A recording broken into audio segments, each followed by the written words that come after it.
सतगुरुदेव की जय। सर्वसंगत से प्रार्थना है, सत्संग प्रारंभ हो रहा है। कृपया सत्संग स्थल पर शांतिपूर्वक विराजमान होकर के श्रद्धा से सत्संग सुने। परमेश्वर की प्यारी आत्माओं से पुनर्निवेदन है,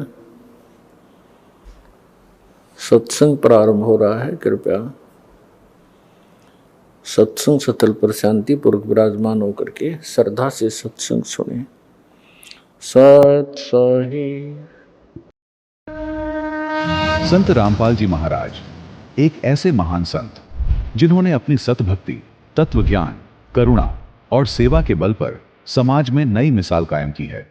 संत रामपाल जी महाराज की अगुवाई में उनके सभी सतलोक आश्रमों से समाज कल्याण के अद्भुत कार्यों ने समाज को सुनहरे भविष्य की एक नई उम्मीद दिखाई है।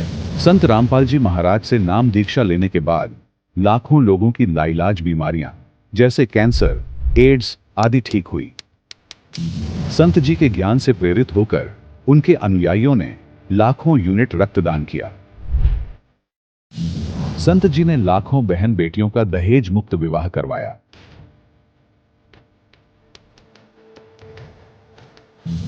संत जी ने लाखों लोगों का नशा छुड़वाया, करोड़ों उजड़े परिवार बसे। संत जी के आश्रमों में समागम के दौरान निःशुल्क नेत्र चिकित्सा, दंत चिकित्सा प्रदान की जाती है। संत रामपाल जी महाराज द्वारा समय समय पर पर्यावरण संरक्षण के उद्देश्य से बड़े स्तर पर वृक्षारोपण किया जाता है। संत जी ने जरूरतमंदों को तत्काल राहत पहुंचाने के लिए एम्बुलेंस सेवा शुरू की। संत जी अपने अनुयायियों को देहदान के लिए प्रेरित करते हैं, जिससे मानवता की सेवा और चिकित्सा क्षेत्र में सुधार हो सके। संत रामपाल जी महाराज के सभी आश्रमों में हर रोज निःशुल्क भंडारा आयोजित किया जाता है, जहां हर वर्ग, हर जाति और हर धर्म के लोग एक साथ बैठकर भोजन करते हैं।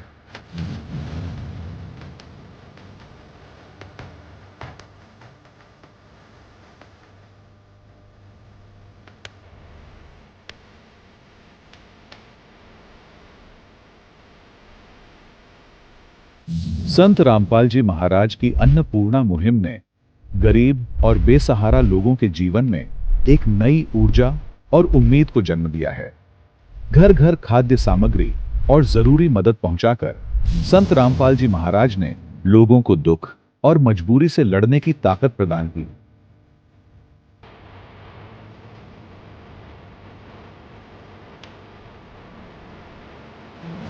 संत रामपाल जी महाराज द्वारा गरीब लोगों के लिए घर बनवाने का अद्भुत कार्य एक ऐसी मिसाल कायम कर रहा है जो सदियों सदियों संत जी की उदारता और दया भावना के तौर पर जाना जाएगा।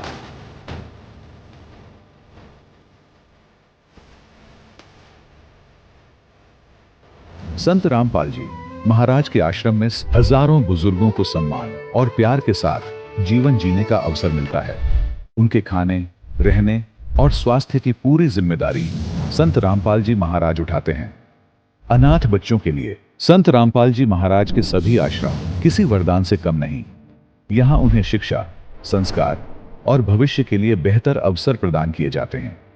चाहे बाढ़ हो, भूकंप या महामारी, संत रामपाल जी महाराज और उनके अनुयायी हमेशा ही जरूरतमंदों के लिए सबसे आगे खड़े रहते हैं। कोविड महामारी के दौरान संत रामपाल जी महाराज के आश्रमों से करोड़ों लोगों के लिए भोजन, दवाइयां और जीवन रक्षक सामग्रियां उपलब्ध कराई गई। चाहे गरीब की मदद हो या किसी शोषित और पीड़ित वर्ग के हक और सम्मान की लड़ाई, संत रामपाल जी महाराज ने हमेशा ही उनकी दबी आवाज को सरकारों तक पहुंचाया है और उन्हें उचित न्याय दिलवाने में अहम भूमिका अदा की है। समाज में आध्यात्मिक और सामाजिक मूल्यों के प्रति जागरूकता लाने में संत रामपाल जी महाराज हर कदम पर मानवता के सच्चे सेवक साबित हुए हैं। संत रामपाल जी महाराज का जीवन हमें सिखाता है कि सच्ची सेवा वही है जो निस्वार्थ भाव से की जाए। आइए हम भी इस महान सेवा के कार्य में इस महान संत से जुड़ें और संत रामपाल जी महाराज से नाम दीक्षा लेकर अपने जीवन को धन्य बनाएं।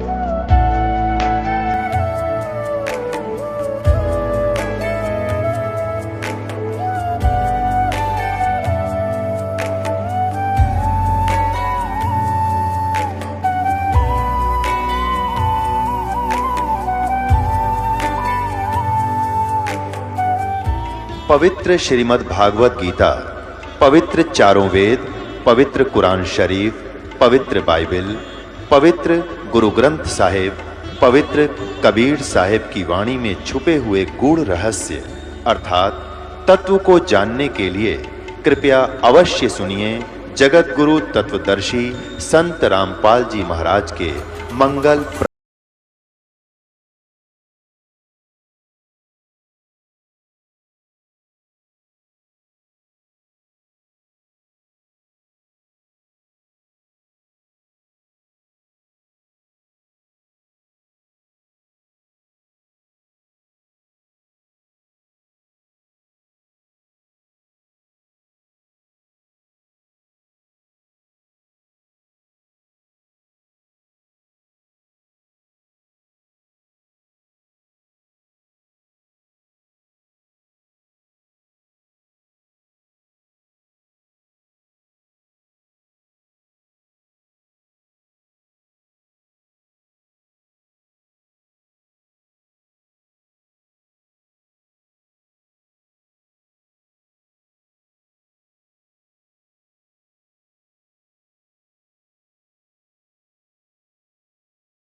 श्रीमद् भगवद गीता, जिसे हिंदू धर्म का सबसे बड़ा धर्म ग्रंथ माना जाता है, में व्रत रखने के लिए साफ साफ मना किया गया है।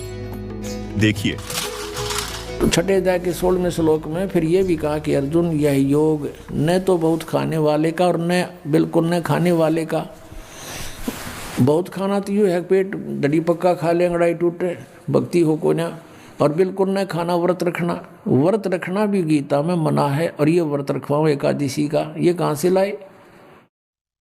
और न बहुत सहन करने वाले, सोने वाले का, और न अधिक जागने वाले का सिद्ध होता है। संत गरीबदास जी ने अमर ग्रंथ साहिब के सुमरण के अंग में कहा है, गरीब कोटिक तीर्थ व्रत करे, कोटि गज करे दान, कोटि अश्व विप्रौं दिए, मिटे न खेंचा तान। साथ ही व्रतों से होने वाली हानि का एक अन्य प्रमाण हम आपको हाथरस तुलसीदास द्वारा लिखित घट रामायण के पृष्ठ 242 से दिखाना चाहेंगे, जिसमें व्रत के बारे में बताते हुए लोमस ऋषि ने कहा है, सहस बरस एकादशी कीन्हा, अंत जन्म माखी कौलीन्हा, ऐसे बर्थ कीन्हा बहुतेरा, ता का सुनु बरतंत निबेरा, प्रथम एतवार को कीन्हा, ता से जन्म चील्ह कौलीन्हा, मंगल बहुविधि बरत रहाई, ता से जन्म सुवर कौपाई, अरु पुनि बरत तीज को कीन्हा, कूकर जन्म ताही से लीन्हा, अरु परदोस नेम से कीन्हा, खरकौ जन्म ताही से लीन्हा, बिति पात विधि से विधि कीन्हा, जन्म जाई बंदर कौ लीन्हा, नौमी बरत अष्टमी कीन्हा, तासे जन्म मूस कौ लीन्हा, अरु अनंत 14 पुनि कीन्हा, तासे जन्म ऊंट कौ लीन्हा, और चतुर्थी बरत बखाना, तासे जन्म भैंस का जाना, और बरत करे झार बनाई। पुनि मुक्ति हमने नहीं पाई। इन वाणियों का अनुवाद भी पढ़ें, जिसमें स्पष्ट लिखा है कि 1000 वर्षों तक एकादशी का व्रत किया और अंत में मक्खी का जन्म लिया। इसी प्रकार अनेक बार अनेक व्रतों को किया, उनका तुम वृत्तांत सुनो। सर्वप्रथम इतवार यानी रविवार का व्रत किया, उससे चील्ह का जन्म मिला। मंगल का व्रत अनेक प्रकार के रूपों में रहा, उससे मुझे सुअर का शरीर मिला। उसके बाद तीज का व्रत किया, उसके कारण मैंने कुत्ते का जन्म प्राप्त किया। इसके बाद नियम से प्रदोष व्रत रखा, उसके कारण गधे का जन्म लिया। नौमी तथा अष्टमी का व्रत किया, उससे मुझे मूस यानी चूहे का जन्म मिला। इसके बाद अनंत 14 का व्रत किया, उससे मुझे ऊंट का जन्म मिला। इसके बाद चतुर्थी का व्रत कहा गया, उससे भैंस का जन्म समझो। और नाना प्रकार के व्रतों का अनुशीलन पूरी तत्परता से पूछा, फिर भी मुक्ति नहीं प्राप्त की। दर्शकों, इससे यह स्पष्ट होता है कि व्रत करने से कोई भी देवी देवता प्रसन्न नहीं होते, बल्कि यह शास्त्र विरुद्ध साधना होने के कारण व्यर्थ है। जो साधक शास्त्र विधि को त्याग कर मनमाना आचरण करते हैं, उन्हें कोई लाभ नहीं होता। गीता जी अध्याय 16 के श्लोक 23 और 24 में इसका प्रमाण दिखाते हैं। ये है गीता जी अध्याय 16 का श्लोक 23, जिसमें कहा है कि अर्जुन, जो पुरुष शास्त्र विधि को त्याग कर अपनी इच्छा से मनमाना आचरण करता है, वह न तो सिद्धि को प्राप्त होता है, न परम गति को, और न सुख को ही। गीता जी के अध्याय 16 के श्लोक 24 में कहा है कि अर्जुन, इससे तेरे लिए कर्तव्य और अकर्तव्य की व्यवस्था में शास्त्र ही प्रमाण है। इसे जानकर शास्त्र विधि से नियत कर्म ही करने योग्य है, अर्थात जो शास्त्रों में बताया है वैसा ही करना चाहिए।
के पर्व की खुशियां प्रदेश में धूमधाम से मनाई जा रही हैं। वहीं एक सड़क हादसे में घायल हुए एक बहन ने अपने भाई को खो दिया।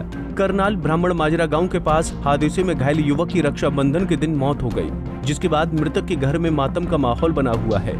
रक्षाबंधन का दिन हादसों का गुरुवार साबित हुआ। अलग अलग हुए हादसे में 6 लोगों की मौत हो गई, जबकि 1 दर्जन से ज्यादा लोग घायल हुए हैं। रिपोर्ट देखिए।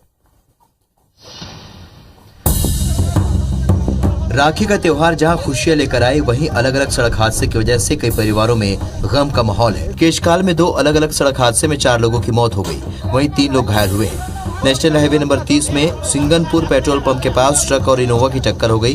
हादसे में एक शख्स की मौत हो गई। वहीं दूसरा हादसा कर्रापारा में हुआ, जहां 2 बाइक की भिड़ंत में 3 लोगों की मौत हो गई और 2 गंभीर। पत्थल गांव के संदा में बेकाबू बाइक पुल से 40 फीट नीचे गिर गई। हादसे में दोनों की मौके पर ही मौत हो गई। बलरामपुर में राजपुर के पास स्कॉर्पियो ने बाइक सवारों को टक्कर मार दी। हादसे में घायल तीनों बाइक सवारों की हालत गंभीर बनी हुई है। कोरबा के कोहडिया के पास ऑटो और कार की टक्कर हो गई। हादसे में 5 घायल हुए हैं, जिनमें से 2 की हालत गंभीर बनी हुई है। वहीं बाइक सवार एक युवक पर पेड़ की बड़ी टहनी गिर गई, जिससे दोनों गंभीर रूप से जख्मी हो गए। वो निकले तो थे खुशी खुशी अपने घर त्योहार मनाने, खुशी मनाने, जश्न मनाने, अपनों से मिलने। कई ऐसे थे जो वर्षों से अपने परिवार से नहीं मिले थे, लेकिन इस रक्षाबंधन वो मिलना चाहते थे, दिल की हसरत मिटाना चाहते थे। वहीं घर में उनके अपने इंतजार कर रहे थे, टकटकी लगाए किसी का बेटा कि पापा आएंगे, तोहफा लाएंगे। किसी के पिता, बेटा आएगा तो गले लगा लूंगा। तो किसी की पत्नी जो सालों से अपने पति का इंतजार कर रही थी कि अब इस सावन में मुलाकात होगी, लेकिन किसे पता था कि इस रात की कोई सुबह नहीं। दरअसल बुलंदशहर में प्राइवेट बस और टाटा पिकअप की भिड़ंत हो गई, जिसमें अभी तक एक्सीडेंट में 10 लोगों की मौत की पुष्टि हुई है।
देवी भागवत के तीसरे स्कंद अध्याय 4 से 5 को, जिसमें श्री विष्णु जी देवी दुर्गा की स्तुति करते हुए कहते हैं, तुम शुद्ध स्वरूपा हो, यह सारा संसार तुम्ही से उद्भासित हो रहा है।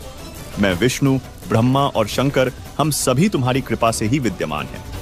हमारा आविर्भाव अर्थात जन्म और तिरोभाव अर्थात मृत्यु हुआ करता है, अर्थात हम तीनों देव नाशवान हैं।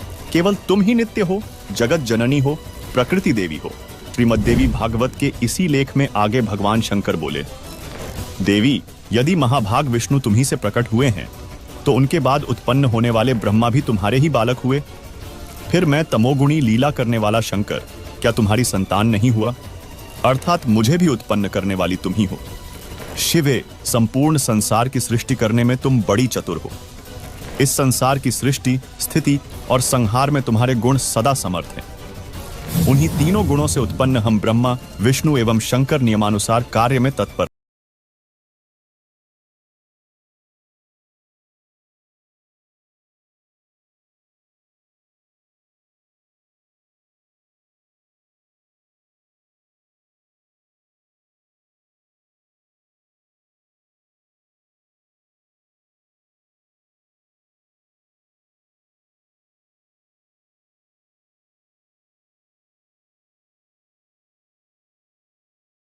कि तीन गुण क्या हैं? तभी आपको गीता का वह रहस्य युक्त ज्ञान समझ में आएगा जिसे संत रामपाल जी के अतिरिक्त किसी ने भी आज तक नहीं बताया।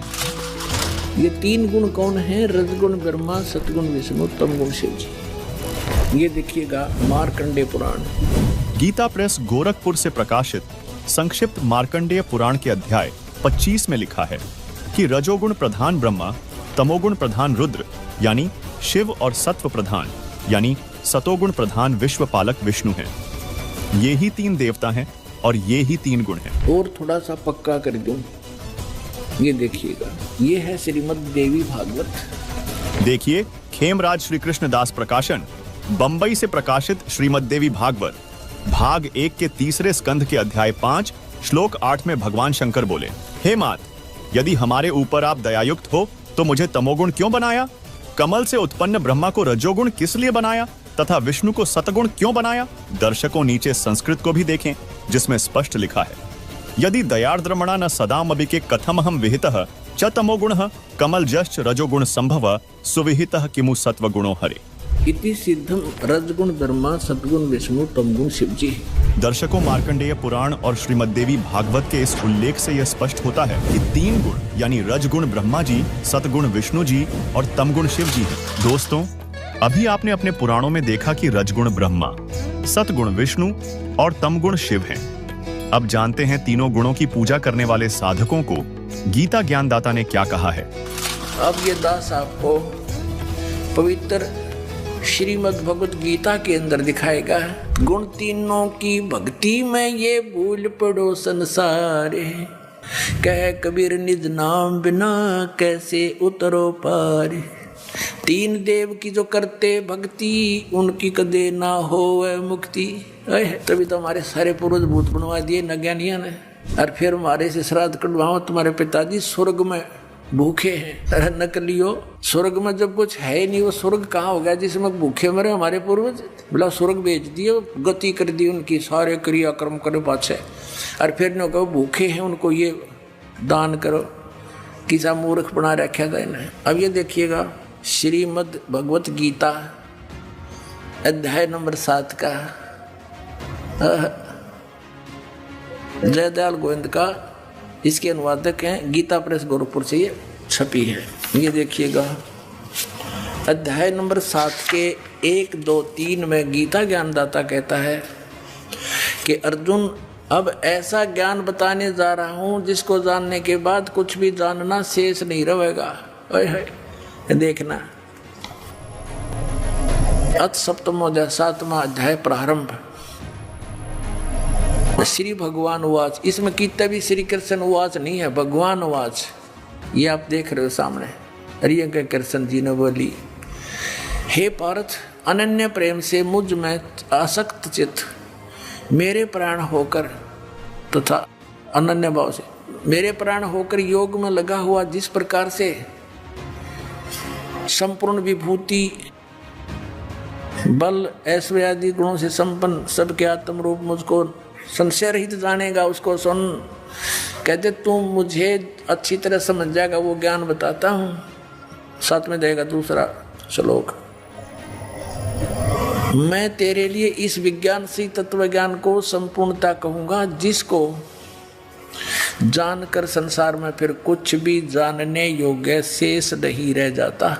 अध्याय नंबर 7 के और श्लोक नंबर 12 पे, क्योंकि ताज़ा ताज़ा सिद्ध हुआ है कि रजगुण ब्रह्मा है, सतगुण विष्णु, तमगुण शिव जी, ये याद रखना। अब ये गीता ज्ञान दाता ब्रह्म है, काल है, और ये कह रहा है कि और भी जो सतगुण से उत्पन्न होने वाले भाव हैं, सतोगुण यानी विष्णु से सतिथि, और जो रजगुण से तथा तमगुण से, रजगुण ब्रह्मा जी से उत्पत्ति, तमोगुण से संहार शंकर जी से, तमगुण शंकर से संहार होने वाले भाव हैं, उन सबको मुझसे ही होने वाले हैं ऐसा जान, परंतु वास्तव में उनमें मैं और वे मुझ में नहीं है। अब पुण्यात्माओं, इस काल भगवान को 1,00,000 मानव शरीरधारी प्राणियों के शरीर से निकले गंध को खाने का श्राप लगा हुआ, जिस कारण से इसने अपने तीनों पुत्रों को ये यहाँ की व्यवस्था दे रखी है कि ब्रह्मा जी रजोगुण है, जिसके प्रभाव से हम संतानों उत्पत्ति करते हैं, सभी प्राणी विवश होकर के, जीव के बस की नहीं। और सतोगुण श्री विष्णु जी के सतोगुण के प्रभाव से हम एक दूसरे में जकड़े हुए हैं, हमारे अंदर इतनी ममता भर रखी है, हमारे बस का नहीं से दूर हो सके। और तीसरा जो संहार करता है शंकर भगवान, ये भी काल का पुत्र है। तो इन तीनों से ये कहता है कि जो रजगुण से होता है वो ब्रह्मा जी से उत्पत्ति, और विष्णु जी से स्थिति, और शिव जी से संहार, जो कुछ भी हो रहा है इसका निमित्त कारण तो मैं ही हूँ, पर मैं इनके सामने नहीं आता, इनसे अलग रहता हूँ। अब आगे चलते हैं, देखिएगा अध्याय नंबर 7 और श्लोक नंबर आपने 12 पढ़ लिया। और भी जो सतोगुण से उत्पन्न होने वाले भाव हैं, यानी सतिथि, और रजोगुण जो ब्रह्मा से सृष्टि उत्पत्ति, और तमोगुण शंकर से जो संहार होता है, उन सब को मुझसे ही होने वाले हैं ऐसा ही जान, परंतु वास्तव में इनमें मैं और वे मुझ में नहीं है, इनसे बाहर है ये। अब 13वें में कहा है कि गुणों के कार्य रूप सात्विक, राजस और तामस, इन तीनों प्रकार के भाव से, यानी इन्हीं के ऊपर आसक्त ये सारा संसार प्राणी समुदाय मोहित हो रहा है, इन तक सीमित है, ब्रह्मा विष्णु महेश तक। इन तीनों गुणों से, रजगुण ब्रह्मा, सतगुण विष्णु, तमगुण शिव जी से परे मुझ अविनाशी को नहीं जानता। ये कहते हैं इनसे ऊपर हूं मैं, अलग हूं। अब आगे देखो, अब 14वें में कमाल कर दिया, श्लोक नंबर 14 7वें अध्याय का, क्योंकि यह अलौकिक अर्थात अति अद्भुत त्रिगुणमयी मेरी माया, रजगुण ब्रह्मा, सतगुण विष्णु, तमगुण शिव जी के द्वारा फैलाया गया ये जाल, ये बड़ी दुष्टर है, बड़ा खतरनाक है। जो पुरुष केवल मुझको निरंतर भजते हैं, वे इस माया को ब्रह्मा विष्णु महेश से ऊपर उठ जाते हैं, उल्लंघन कर जाते हैं। यानी जो ब्रह्म से लाभ होता है, वो ब्रह्मा विष्णु महेश के लाभ से अधिक स्वर्ग प्राप्ति होती है। अब यहाँ कहते हैं 15वें श्लोक में कमाल कर दिया, 7वें अध्याय के गीता जी में, माया के द्वारा जिनका ज्ञान हरा जा चुका है, रजगुण ब्रह्मा, सतगुण विष्णु और तमगुण शिव जी रूपी इस त्रिगुणमयी माया द्वारा जिनका ज्ञान हरा जा चुका है, जो केवल इन्हीं की भक्ति तक सीमित है, इनसे आगे किसी की सुनना नहीं चाहते, आसुर स्वभाव, राक्षस स्वभाव को धारण किए मनुष्यों में नीच और दूषित कर्म करने वाले मूढ़ लोग, मूर्ख, माम न प्रपदन्ते, मुझको नहीं भजते, यानी जो ब्रह्मा विष्णु महेश तक की भक्ति में लगे रहते हैं, उनके बारे में क्या बताया है कि असुर स्वभाव को धारण किए हुए मनुष्यों में नीच और तरह के जो वही हो, और दूषित कर्म करने वाले मूर्ख लोग। पुण्यात्माओं, परमात्मा ने 600 वर्ष पहले कहा था, 3 देव की जो करते भक्ति, उनकी कदे ना होए मुक्ति। और गीता जी ने इनको क्या संज्ञा दे दी आपके समक्ष है। दर्शकों, गीता अध्याय 7 श्लोक 12 से 15 में तीनों गुणों के उपासकों को राक्षस स्वभाव के मनुष्यों में नीच दूषित कर्म करने वाले मूर्ख क्यों कहा गया है? सुनिए रजोगुण ब्रह्मा जी के उपासक हिरण्यकशिपु के विषय में। रजोगुण का उपासक था ब्रह्मा जी का कौन? हिरण्यकशिपु। भगत बनकर श्रद्धा से खूब तपस्या करी, वर मांग लिए, सुबह मरू ना, शाम मरू, रात मरू ना, दिन मरू, फलान मरू ना, धकड़ मरू। कह दिया तथास्तु। फिर उसने सोची हल्दी की गांठ मिल गई, तू पंसारी हो गया, भगवान बन गया। सब ने नो कहा मेरा नाम लो, विष्णु का नाम मत ले लियो, अपना नाम जपावा, हिरण्यकशिपु करो। अरे मूर्ख। अब भगवान ने उसके घर में भेज दिया खम्ब प्रहलाद, और वो नो कहा नहीं पिताजी, हिरण्यकशिपु भी कोई मंत्र होता है, भगवान के नाम से लाभ होगा। पिता पुत्र का झगड़ा हो गया इससे बात पे, और ऐसे जुल्म किए उस पुण्यात्मा के साथ, उस राक्षस स्वभाव को धारण किए हुए मनुष्यों में नीच दूषित कर्म करने वाले मूर्ख हिरण्यकशिपु ने, ब्रह्मा रजगुण के उपासक ने। अब यहाँ कहते हैं, अब क्या बताते हैं, सूक्ष्म वेद में कहा परमात्मा ने कि हिरण्यकुश छाती तोड़वाई और ब्राह्मण बाणा और कर्म कसाई। वो तो ब्राह्मण भगत को आवे हैं, भगत का तो बाणा उसका है, और कर्म इसे कसाई कैसे अपने मासूम बच्चे को मारने के लिए ना जाने कितने ओछे हथकंडे अपनाए। हिरण्यकशिपु छाती तोड़वाई और ब्राह्मण बाणा कर्म कसाई, रजोगुण का उपासक था, राक्षस कहलाया हिरण्यकशिपु। अब सुनिए तमोगुण शिव जी के साधक भस्मासुर के बारे में। एक भस्मागिरी नाम का साधक था, तपस्वी था, तमोगुण श्री शिव का उपासक। और शिव जी के गेट के सामने, मेन गेट के सामने ऊपर को पैर करके नीचे ने सिर करके तपस्या करने लग गया। 12 वर्ष तक सिरासन पर रहा। एक दिन पार्वती जी ने कहा कि भगवान आप तो महादेव हो, देवताओं के देव हो, आप तो जो चाहो सो कर सकते हो, आपके भगत को दे दो जो मांगता है। अब भगवान शंकर ने कहा, शिव जी ने कहा तमोगुण ने कि मांग भाई भस्मागिरी, क्या मांगता है साधु? भस्मागिरी ने कहा जी वचनबद्ध हो जाओ तब मांगो। भगवान शिव ने कहा ठीक है भाई, मैं वचनबद्ध हो गया, प्रतिज्ञा करता हूं तू मांगेगा वही दे दूंगा, वचन है मेरा। उसी से मैं सीधा खड़ा हो गया और कहने लगा भगवान ये भस्म कड़ा दे दो जो आपने हाथ में पहन रखा है। उस भस्म कड़े में एक शक्ति थी, उसको मालूम था कि जिसके सिर के ऊपर ऐसे करके यूं कह दिया कि भस्म, वो व्यक्ति, वो पशु पक्षी भस्म हो जाता था। अब जो ही भगवान शंकर ने वचनबद्ध होने के कारण वो अपना प्रिय कड़ा भी दे दिया, ये सोचकर कि साधु संत है, जंगल में रहता है, हिंसक पशुओं से बचने के लिए, राक्षसों से बचने के लिए ले रहा होगा, दे दिया। जो ही कड़ा हाथ में आया और एकदम ठाके मारकर हंसने लगा कि शंकर होले होशियार, तुझे मारूंगा और पार्वती को अपनी पत्नी बनाऊंगा। हा हा हा। अब उसने न्यू किया, शंकर भगवान जान गया कि तो एकदम चेंज हो गया सारा, इसका तो आओ भाव बदल गया नीच का। भगवान शंकर ने डांक ठोक दी, फुल स्पीड तक भाग लिया, 100 की स्पीड तक। आगे आगे भगवान और पीछे पीछे पुजारी जा खखाट पटा। तो परमात्मा ने आके रजा करी, उनके शंकर जी के और उस पुजारी के बीच में आकर पार्वती रूप बना के खड़े हो गए खुद परमात्मा। और वो तो पार्वती के लिए भाग ही रहा था, उसने सोचा चल 2 बात कर लेता हूं, पार्वती से रुक गया। अब पार्वती रूप में परमात्मा ने कहा कि आप रुक जाओ, क्यों भागे जा रहे हो, आओ बैठो 2 बात करेंगे। अब शंकर जी तो आपके निकट आ नहीं सकता, 100 किलोमीटर तो उड़ा नहीं डटे भी हो। अब वो निश्चिंत होकर खड़ा हो गया। पार्वती रूप में प्रभु ने कहा कि मुझे कुछ डांस करके दिखा ताकि मेरा मन प्रसन्न हो, आपको पसंद करूं। वो कहने लगा मैंने नाचना तो ना आता, मैं साधु संत, मैंने तपस्या की है। तो पार्वती रूप में भगवान ने कहा कि मैं सिखाती हूँ तुझे, पहले डांस करके दिखा मुझे। इस हाथ को ऐसे कर, इस पैर को ऐसे कर, इसको ऐसे कर, इसको ऊपर ला, इसको नीचे कर। धीरे धीरे जिस हाथ में उसको कड़ा था वो सिर पर आ गया ना, तो उस बूढ़ी बूझ के जब कह दिया भस्म, वो भस्मा गिरी नष्ट हुआ।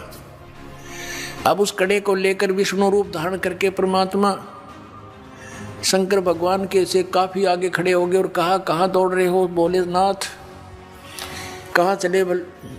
शंकर जी कहाँ जा रहे हो? कि भाग ले विष्णु, भाग ले, पीछे एक दुष्ट आ रहा है, उसने मेरे से धोखा किया है। तब विष्णु रूप में प्रभु ने कहा कि देख, ये तेरा कड़ा मैं ले आया, उससे भाग, डरे मत, वो मैंने नाश मार दिया है। कि नहीं नहीं, ये कोई और होगा, कि वही है, चिंता ना कर। दौड़ता दौड़ता पूछ रहा, कैसे क्या कर दिया? कि मैंने उसको ऐसे ऐसे पार्वती रूप बनाया, उसके सामने खड़ा हो गया, उसको गंड नाच नचा के और उसको ऐसे किया, जब वो मार दिया। शंकर भगवान ने कहा, मुझे उसकी वो ऐसे दिखा दे, राख कहाँ सी जड़िया है। वो लिया के दिखा लिया ना कि यो पड़ा उसकी राख। जब कलेजे की धड़कन बंद हुई भगवान शिव जी की, जिसको अविनाशी कहा करते, अजरो अमर मृत्युंजय कालज सर्वेश्वर महेश्वर। बताओ, ये थे हमारे टीचर हिंदू धर्म के, नकली गुरु, मूर्ख बना रहे हमारे को हजारों वर्षों से। अपने आत्माओं, ये तो 2 गुणों के पुजारियों का निर्णय हो गया। किसे थे? राक्षस स्वभाव को धारण किए मनुष्यों में नीच दूषित कर्म करने वाले मूर्ख। अब भस्मा गिरी जैसा नीच कर्म कौन करेगा? भगवान की पत्नी पे, और नीत खराब कर दिया अपनी माँ पे। तो इसे दुष्ट गीता जी में कहा है, राक्षस स्वभाव को धारण किए। भस्मा असुर कहलाया, भस्मा राक्षस कहलाया, भस्मा गिरी से। अब सतोगुण श्री विष्णु जी के पुजारी वैष्णो धर्म, वैष्णो साधु होते हैं। एक समय हर की पैड़ी हरिद्वार के अंदर एक कुंभ के पर्व की, कुंभ के मेले की, त्योहार की परभी लगी। हर की पैड़ियों पर वो परभी लगनी थी, वहाँ स्नान करना था। तो सभी ये षटदल बोला है न, 6 प्रकार के, गिरी, पुरी, नागा, सन्यासी, वैष्णो, नाथ, ये षटदल कहलाते हैं। दल माने संख्या, अलग अलग ग्रुप, दल माने पूरा समूह। तो ये सब षटदल अपने अपने स्थान पर, अपने अपने डेरों में, अपने अपने ग्रुप में, गिरियों में गिरी, पुरियों में पुरी, सन्यासियों में सन्यासी, नागाओं में नागा, वैष्णों में वैष्णो साधु जा करके अपने ग्रुप में वहाँ हरिद्वार में इकट्ठे हो गए। ये ऐसा ही करते हैं। और जब स्नान करने का समय आता है, उस समय ये सभी चल पड़ते हैं अपने मुखिया के पीछे पीछे। अपने अपने अलग अलग गिरियों का मुखिया अलग होता है, पुरियों का अलग, सन्यासियों का अलग, वैष्णों का अलग, नागाओं का अलग। ये नागा और गिरी, पुरी, सन्यासी और ये नाथ, ये सारे तमोगुण शिव के उपासक, सतोगुण विष्णु के उपासक, वैष्णो साधु। पहले नागा पहुंच गया पूरा ग्रुप, कोई हजारों की संख्या में, 50-60 हजार। और हर की पैड़ी पर नहाने के लिए पोजीशन पकड़ के पहले स्नान करने लगे। पीछे से आगे वैष्णो का समूह पूरा। वैष्णो ने आकर कहा कि हे सतोगुण वैष्णो, विष्णु के उपासकों ने कहा कि हे नागाओ, तुम पहले स्नान मत करना, प्रथम हम स्नान करेंगे, हम सर्वश्रेष्ठ हैं। नागा कहने लगे, नहीं, हम सर्वश्रेष्ठ हैं, हम प्रथम स्नान करेंगे, हम त्यागी और बैरागी हैं, हम नी इच्छा रहते हैं, हम वस्त्र तक भी ग्रहण नहीं करते, और हम सर्वश्रेष्ठ हैं, हम प्रथम स्नान करेंगे। अब वैष्णो साधु कहने लगे, वो संत, कि तुम काहे के श्रेष्ठ हो, हैं? तुम नंगे फिरते हो पशु की तरह, राख लपेटे रहते हो, आज तुम नहाने वाले बन गए, शरण फिरो, टट्टी के हाथ भी ना धोते तुम, आज प्रथम स्नान करने पर तुल गए हो। अब इतनी बात से वो क्षुब्ध हो गए। कौन? नागा। भगवान भूल गए, वो कुंभ का मेला की पर भी भूल गए, उल्टे फिर गए एकदम। और उसने उनके बाल पकड़ लिए, उसने उनके गुट्टम गुट्टा, फिर तलवार निकाल लाए, तीर मारे एक दूसरे के, पूरी छुरी घोंप दे, कत्लेआम कर दिया। 25,000 ये त्रिगुणोपासक कटका मर गए वहाँ हर की पैड़ी हरिद्वार के अंदर। होय होय। अब इसके विषय में सुख संवेद में कहा है, तीर तुपक तलवार कटारी जम दड़ जोर बधावे हैं, हर पैड़ी हर हेत न जाण्या वाजा तेग चलावे हैं, काटे शीस नहीं दल करुणा ये जग में साध कमावे हैं, जो जन इनके दर्शन को जावे उनको भी नरक पठावे हैं। ओए होए। 4 पंक्तियों में निर्णय दे दिया सुख संवेद में परमात्मा ने, कबीर भगवान ने, कि तीर तुपक तलवार कटारी, और डट के लठ बजावे हैं, जमदड़ जोर बधावे हैं। और हर पैड़ी हर हेत नहीं जाना, हर की पैड़ी कहें भगवान की छाती पे कत्लेआम कर डाला। हर पैड़ी हर हेत नहीं जाना, वहाँ जा तेग यानी तलवार चलावे हैं, और काटे शीश नहीं दिल करुणा, ये जग में साधक मावे हैं। इन्हें तुम संत भी कहते हो। और जो जन इनके दर्शन को जावे उनको भी नरक पठावे, उन भी ये पाठ पढ़ाओगे, ऐसे उनको बना देंगे। आज तक ये कैसा जुल्म करते रहे, हिंदू मुसलमानों को मार डालते हैं इन्हीं के बहकाए हुए, और मुसलमान हिंदुओं का काट डालते हैं, और काजी और मुल्लाओं के बहकाए हुए। तो पुण्यात्माओं, जब तक हम तत्व ज्ञान से परिचित नहीं होंगे, हमारी ऐसे ही ये हमारी दुर्बुद्धि बनाए रखते हैं, हमारा दुरुपयोग करते हैं ये मूर्ख लोग अपने स्वार्थ के वास्ते। ये गुरु अब हर पैड़ी हर हेत नहीं जाना, वहां जाते एक चलावे हैं, और काटे शीश नहीं दिल करुणा, दया नहीं इनके अंदर। अरे न साधु कहो तुम, ये जग में साधक वहां है। दर्शकों, अभी आपने तीनों गुणों रजगुण ब्रह्मा, सतगुण विष्णु और तमगुण शिव जी के उपासकों के विषय में जाना। यही वजह है कि इन तीनों गुणों के उपासकों को गीता अध्याय 7 श्लोक 12-15 में राक्षस स्वभाव के मनुष्यों में नीच दूषित कर्म करने वाले मूर्ख कहा गया है। यानी तीनों गुणों अर्थात रजगुण ब्रह्मा, सतगुण विष्णु और तमगुण शिव जी की साधना व्यर्थ है।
इस सृष्टि के सृजनहार के विषय में ऋग्वेद मंडल एक सूक्त एक मंत्र 5 में कहा गया है कि सर्व सृष्टि रचनहार कुल का मालिक कबीरदेव अर्थात कबीर परमात्मा है, जो तेजोमय शरीर युक्त है, जो साधकों के लिए पूजा करने योग्य है, जिसकी प्राप्ति तत्वदर्शी संत के द्वारा बताए वास्तविक भक्ति मार्ग से देव स्वरूप भक्त को होती है।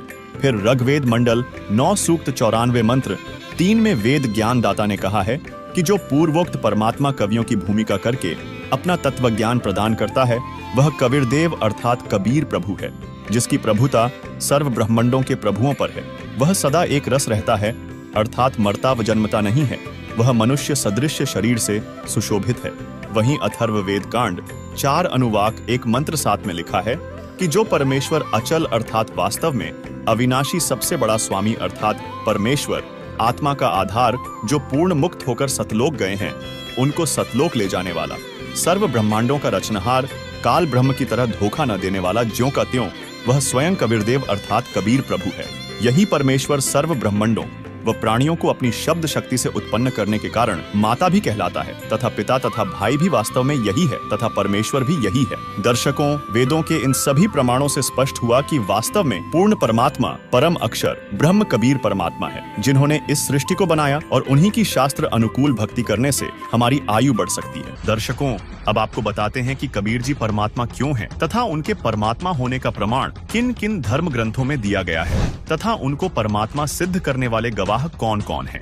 जैसे हमारे देश के प्रधानमंत्री के शरीर का नाम तो अन्य होता है और पद का नाम प्रधानमंत्री होता है, ठीक इसी प्रकार कबीर परमात्मा अर्थात कबीर देव सतलोक में सतपुरुष रूप में सिंहासन पर राजा के समान विराजमान हैं, जो कि चारों युगों सतयुग, त्रेता युग, द्वापर युग और कलयुग में सह शरीर प्रकट होते हैं। सतयुग में सत सुकृत कह टेरा, त्रेता नाम मुनीन्द्र मेरा, द्वापर में करुणामय कहाया, कल युग नाम कबीर धराया। कबीर परमात्मा सतयुग में सत सुकृत नाम से आए, त्रेता युग में मुनीन्द्र ऋषि रूप में आए, द्वापर युग में करुणामय नाम में आए तथा कलयुग के 49,106 वर्ष बीत जाने के बाद सन 1398 में कबीर परमात्मा आध्यात्मिक शिक्षा का केंद्र माने जाने वाली प्रसिद्ध काशी नगरी में अपने वास्तविक कबीर नाम से प्रकट हुए तथा वेदों में वर्णित परमात्मा की लीला के अनुसार कवियों की तरह आचरण करते हुए अपने तत्व ज्ञान का प्रचार दोहों कविताओं के माध्यम से करना प्रारंभ किया। दर्शकों, यहाँ आपको स्पष्ट कर दें कि जिस तरह तुलसीदास जी ने रामचरितमानस के बालकांड दोहा 143 की चौपाई 3 में वेद को वेद लिखा है, ठीक इसी प्रकार वेदों में परमात्मा का नाम कबीरदेव है, जिन्हें स्थानीय भाषा में संतों ने कबीर साहिब कहा है तथा संस्कृत में कबीर को कबीर ही लिखा जाता है। यह संस्कृत के इन विद्वानों द्वारा ही लिखा गया है। दर्शकों, अब देखिए कबीर परमात्मा के ढेरों प्रमाण ऋग्वेद से। ऋग्वेद मंडल 9 सूक्त 31 मंत्र 2, ऋग्वेद मंडल 9 सूक्त 20 मंत्र 1, ऋग्वेद मंडल 9 सूक्त 96 मंत्र 17, ऋग्वेद मंडल 9 सूक्त 86 मंत्र 26, ऋग्वेद मंडल 9 सूक्त 82 मंत्र 2, ऋग्वेद मंडल 1 सूक्त 1 मंत्र 5, ऋग्वेद मंडल 1 सूक्त 11 मंत्र 4, ऋग्वेद मंडल 1 सूक्त 188 मंत्र 1। दर्शकों, अब देखिए कबीर परमात्मा के ढेरों प्रमाण यजुर्वेद से। यजुर्वेद अध्याय 40 मंत्र 8, यजुर्वेद अध्याय 5 मंत्र 32, यजुर्वेद अध्याय 29 मंत्र 25, यजुर्वेद अध्याय 28 मंत्र 34। दर्शकों, अब देखिए कबीर परमात्मा के ढेरों प्रमाण सामवेद से। सामवेद मंत्र संख्या 30, सामवेद मंत्र संख्या 359, सामवेद मंत्र संख्या 822, सामवेद मंत्र संख्या 920, सामवेद मंत्र संख्या 935, सामवेद मंत्र संख्या 968, सामवेद मंत्र संख्या 1094, सामवेद मंत्र संख्या 1131, सामवेद मंत्र संख्या 1175, सामवेद मंत्र संख्या 1204, सामवेद मंत्र संख्या 1250, सामवेद मंत्र संख्या 1286, सामवेद मंत्र संख्या 1318, सामवेद मंत्र संख्या 1400, सामवेद मंत्र संख्या 1562, सामवेद मंत्र संख्या 1711, सामवेद मंत्र संख्या 1774। दर्शकों, अब देखिए कबीर परमात्मा के ढेरों प्रमाण अथर्ववेद से। अथर्ववेद कांड 4 अनुवाक 1 मंत्र 7, अथर्ववेद कांड 5 अनुवाक 1 मंत्र 5, अथर्ववेद कांड 5 अनुवाक 12 मंत्र 1, अथर्ववेद कांड 5 अनुवाक 13 मंत्र 1, अथर्ववेद कांड 7 अनुवाक 14 मंत्र 1, अथर्ववेद कांड 8 अनुवाक 3 मंत्र 20, अथर्ववेद कांड 9 अनुवाक 9 मंत्र 15, अथर्ववेद कांड 13 अनुवाक 1 मंत्र 11, अथर्ववेद कांड 18 अनुवाक 3 मंत्र 63, अथर्ववेद कांड 20 अनुवाक 77 मंत्र 3। दर्शकों, अभी आपने चारों वेदों से कबीर परमेश्वर जी का प्रमाण देखा। आइए अब देखते हैं अन्य सदग्रंथों में कबीर साहिब जी का प्रमाण। ये है श्रीमद् भगवद गीता अध्याय 8 श्लोक 9 में कबीर परमेश्वर का स्पष्ट प्रमाण है। ये है रामचरितमानस। अयोध्या कांड दोहा 109 की चौपाई 4 में कबीर परमेश्वर की ओर इशारा किया गया है। दर्शकों, ये थे सनातन धर्म के प्रमाणित पवित्र सदग्रंथों से कबीर परमेश्वर जी का प्रमाण। अब देखते हैं मुस्लिम धर्म की पाक पुस्तकों में कबीर परमेश्वर यानी कि अल्लाह कबीर के प्रमाण। दर्शकों, कबीर परमात्मा को अरबी भाषा में कबीरन, कबीरा, कबीरू, खबीरा, खबीरन आदि कहकर संबोधित किया गया है। आइए अब देखते हैं कुरान शरीफ से ढेर सारे प्रमाण। ये है कुरान शरीफ। कुरान शरीफ के सूरत फुरकान 25 आयत 52, 58, 59 में अल्लाह कबीर का प्रमाण है। इसके साथ ही सूरत बकरा 2 आयत 234, 271, सूरत इमरान 3 आयत 153, 180, सूरत निसा 4 आयत 34, 35, 128, 135, सूरत अनाम 6 आयत 18, 73, 103, सूरत हूद 11 आयत 1, 3, 111, सूरत इसरा 17 आयत 30, 31, 96, सूरत हज 22 आयत 62, सूरत लुकमान 31 आयत 16, 29, 30, 34, सूरत अहजाब 33 आयत 34, 63, 68, सूरत सबा 34 आयत 1, 23, सूरत फातिर 35 आयत 14, 32, सूरत मुआमिनी 40 आयत 12, सूरत हुजुर्रात 49 आयत 13, सूरत तहरीम 66 आयत 3, सूरत मुल्की 67 आयत 9, 12, 14, सूरत आदियात 100 आयत 11। दर्शकों, अभी आपने इस्लाम धर्म के पवित्र ग्रंथों से प्रमाण देखा कि कबीर परमेश्वर जी हैं। अब देखते हैं ईसाई धर्म की पवित्र पुस्तक बाइबल से कबीर परमेश्वर जी यानी ऑलमाइटी गॉड कबीर का प्रमाण। देखिए, ऑर्थोडॉक्स जूविश बाइबल ईयोब 36 आयत 5। दर्शकों, अब देखते हैं सिख धर्म के पवित्र ग्रंथों में कबीर परमेश्वर यानी कि रब कबीर का प्रमाण। देखिए, यक अर्ज गुफ्तम पेश तो दर घोष कुन करता, हक्का कबीर करीम तू बेब परवरदिगार, नानक बुगोयद जनू तुरा तेरे चाकराम पाखाक। गुरु ग्रंथ साहिब पृष्ठ 1350, 487। दर्शकों, अभी आपको चारों धर्मों के पवित्र ग्रंथों से कबीर परमेश्वर जी के प्रमाण दिखाए गए। अब देखते हैं अन्य प्रमाण जिससे सिद्ध होता है कि परमात्मा का नाम कबीर ही है। ये है कबीर सागर। इसमें स्वयं कबीर साहिब जी ने गोरखनाथ से ज्ञान चर्चा के दौरान अपना भेद बताया था। देखिए, ये प्रमाण अवधु अविगत से चल आया, कोई मेरा भेद मर्म नहीं पाया, ना मेरा जन्म न गर्भ बसेरा, बालक नए दिखलाया, काशी नगर जल कमल पर डेरा, तहाँ जुलाहे ने पाया, माता पिता मेरे कछु नहीं, न मेरे घर दासी, जुल्हा को सुत आन कहाया, जगत करे मेरी हांसी, 5 तत्व का धड़ नहीं मेरा, जानू ज्ञान अपारा, सत्य स्वरूपी नाम साहिब का, 100 है नाम हमारा, अधर दीप सतलोक गगन गुफा में, तहाँ निज वस्तु सारा, ज्योति स्वरूपी अलख निरंजन, ब्रह्म भी धरता ध्यान हमारा, हाड़ चाम लोहू नहीं मोरे, जाने सत्य नाम उपासी, तारण तरण अभय पद दाता, मैं हूँ कबीर अविनाशी। दर्शकों, कबीर साहिब ने कहा है, नाम संस्कृत में युगदीनी, कलियुग मिश्रित करीदीनी, अरबी संस्कृत मिश्रित कबीरा, हिंदू मुसलमान गुरु पीरा। अर्थात कबीर साहिब ने स्वयं कबीर सागर, बोध सागर खंड, अध्याय जीव धर्म बोध के पृष्ठ 2047 में स्पष्ट किया है कि कबीर शब्द अरबी और संस्कृत भाषा के मिश्रण से बना है। इसके अलावा कबीर साहिब की साखी भाग 2 के पृष्ठ 164, 165 पर कबीर, कबीर, कबीरा और कबीर सभी शब्दों का उल्लेख किया गया है। दर्शकों, इन सभी प्रमाणों से प्रमाणित होता है कि अल्लाह रब गॉड भगवान का नाम कबीर है। दर्शकों, अब आपको कबीर परमात्मा के गवाहों से अवगत करवाते हैं, जिन्होंने छाती ठोककर अपने अपने कालखंड में गवाही दी है कि परमात्मा कबीर ही है। आइए देखते हैं। सबसे पहले बात करते हैं हजरत मूसा लगभग 1393 1273 ईसा पूर्व प्राचीन मिस्र हजरत मूसा जी की। यहूदी धर्म के प्रवर्तक माने जाने वाले हजरत मूसा जी को उनका अल्लाह उससे अधिक इल्मी अल खिज्र के पास जाकर इल्म ज्ञान प्राप्त करने के लिए कहता है, जिसका जिक्र कुरान शरीफ सुरा काफ 18 आयत 60 से 82 में है। और वह अल खिज्र जो हजरत मूसा को मजमा ए बहरेन में मिला था, वह कोई और नहीं बल्कि स्वयं कबीर जी थे, जो अलग अलग रूप बनाकर अच्छी आत्माओं को मिलते रहते हैं। इसी तरह कबीर परमात्मा हजरत मोहम्मद जी को मक्का सऊदी अरब में मिले, लेकिन मोहम्मद जी ने कबीर परमात्मा के ज्ञान को स्वीकार नहीं किया। इस विषय में संत गरीबदास जी ने कहा है, होते नबी मोहम्मद पीरा, जाकू मुर्शिद मिले कबीरा, उलट मोहम्मद महल पठाया, गुज बीरज एक कलमा धाया, रोजा बंग निवास दई रे, बिस्मिल की नहीं बात कही रे, 4 यार मिल मसलत भीनी, गऊ पकड़कर बिस्मिल की ही, तब हम मोहम्मद याद किया रे, शब्द स्वरूपी बेग गया रे, मुई गऊ हम बेग जिवाई, तब मोहम्मद के निश्चय आई, तुम्हा सत कबीर अलह दरवेशा, मोमिन मोहम्मद का गया अंदेशा। इसके अलावा कबीर परमात्मा हजरत अली सऊदी अरब को मिले उन्हें कलमा प्रदान किया था। इस बारे में सूक्ष्म वेद में कहा गया है, गरीब अली अल्लाह का शेर है, सीना स्वाफ शरीर, कृष्ण अली एकई कली, न्यारी कला कबीर,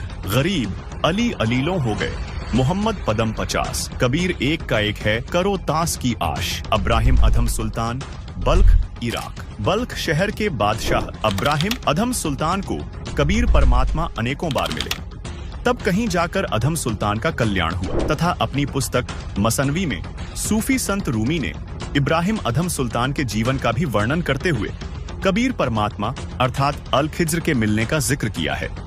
वही संत गरीबदास जी ने कहा है, हम सुल्तानी नानक तारे, दादू को उपदेश दिया, जात जुलाहा भेद नहीं पाया, काशी माहे कबीर हुआ। दर्शकों, यहाँ सुल्तानी शब्द बलख बुखारे के राजा इब्राहिम अधम सुल्तान के लिए संबोधित किया गया है। मंसूर अली व उसकी बहन शिमली को भी कबीर परमात्मा शम्स तबरेज के रूप में मिले थे, जिसका वर्णन कबीर मंशूर नामक पुस्तक में मिलता है। शेख फरीद मुल्तान पश्चिमी पाकिस्तान को मिले।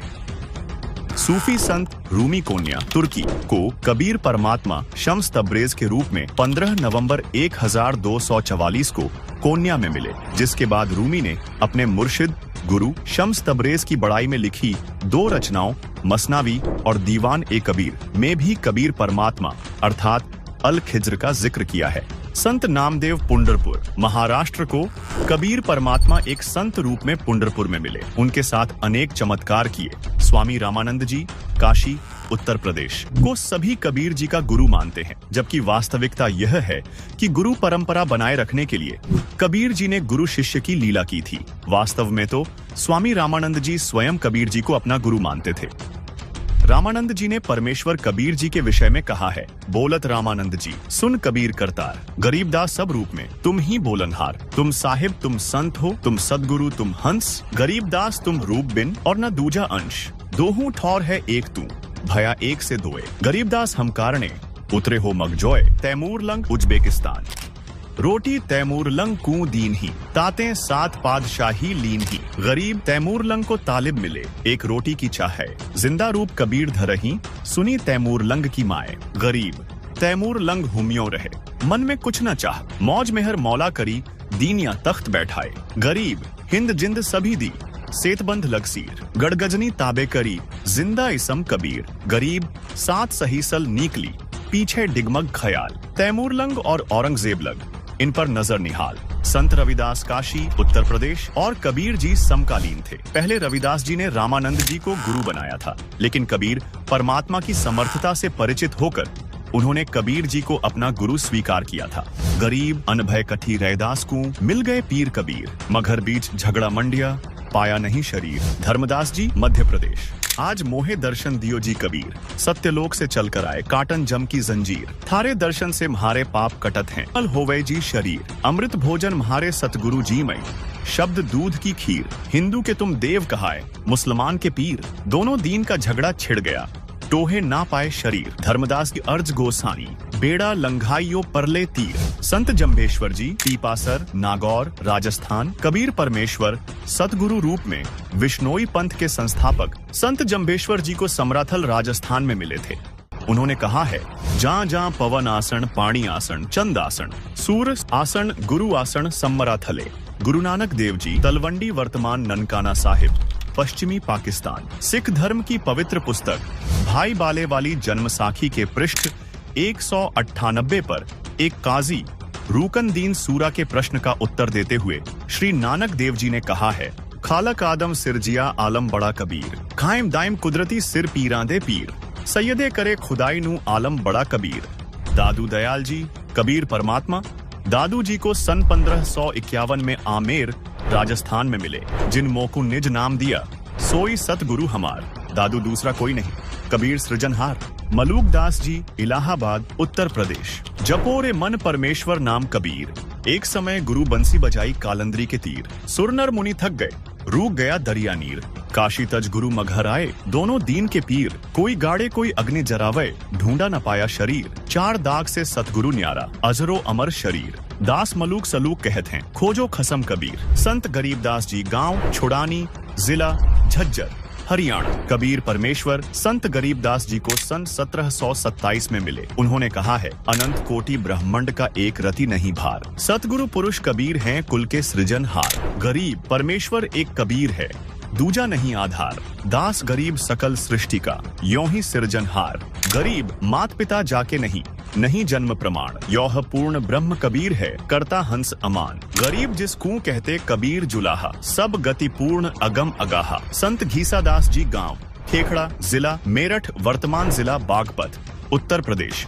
संत घीसादास जी को कबीर परमात्मा सन 1813 में मिले तथा आज से 28 वर्ष पूर्व संत रामपाल जी महाराज, गांव धनाना धाम, सोनीपत, हरियाणा को परमेश्वर कबीर साहेब जी संवत 2054 फाल्गुन मास शुक्ल पक्ष एकम मार्च 1997 को दिन के 10 बजे मिले थे। दर्शकों, अब आप सोच रहे होंगे कि कबीर जी तो काशी में सन 1398 से सन 1518 तक रहे, तो वे इस पहले या बाद में कैसे आए होंगे? तो दर्शकों, आपको बता दें, जिस परमात्मा के विषय में आपने अभी धर्म ग्रंथों व परमात्मा प्राप्त संतों की अमरवाणी में प्रमाण देखे, वही पूर्ण परमात्मा कबीर जी हैं, जिनके विषय में ऋग्वेद मंडल 9 सूक्त 82 मंत्र 2 में लिखा है कि वह कबीर परमात्मा अपने निज लोक से तत्व ज्ञान का उपदेश करने की इच्छा से बिजली की गति से चलकर आता है और दृढ़ भक्तों को मिलता है। तथा कबीर परमात्मा ने स्वयं कहा है, चारों युग में मेरे संत पुकारे, कूक कहा हम हेल रे। हीरे माणिक मोती बरसें, यह जग चुकता ढेल रे। गरीब खुरासान काबुल किला, बगदाद बनारस एक, बलख और बिलायत लग हम ही धारें भेष। अर्थात जैसे काशी बनारस शहर में कुछ समय रहे, ऐसे ही बगदाद में रहे। बगदाद से मंसूर निकाला, बनारस से रामानंद का उद्धार किया, बल्ख शहर से सुल्तान इब्राहिम इब्न अधम को निकाला, बिलायत यानी इंग्लैंड तक हम परमेश्वर कबीर जी ही वेश बदलकर लीला करते हैं। इससे सिद्ध होता है कि 600 वर्ष पूर्व काशी में जुलाहे की भूमिका करने वाले कबीर जी वास्तव में परमात्मा हैं। दोस्तों, अभी तक आपने तो केवल यह जाना कि कबीर जी परमात्मा हैं, जिन्होंने सर्व सृष्टि की रचना की। अब हम उस रहस्य से भी पर्दा उठाने जा रहे हैं जिसे संत रामपाल जी महाराज ने अपने सत्संगों में उजागर किया है, और वह रहस्य है कि कबीर परमात्मा ही पापों का नाश करने वाला है तथा संकटों से हमारी रक्षा करने वाला है। यकीन नहीं होता ना? तो चलिए अब हम अपने पवित्र वेदों में ही देखते हैं कि परमात्मा पाप नाश कर सकता है या नहीं। देखिए यजुर्वेद अध्याय 8 मंत्र 13।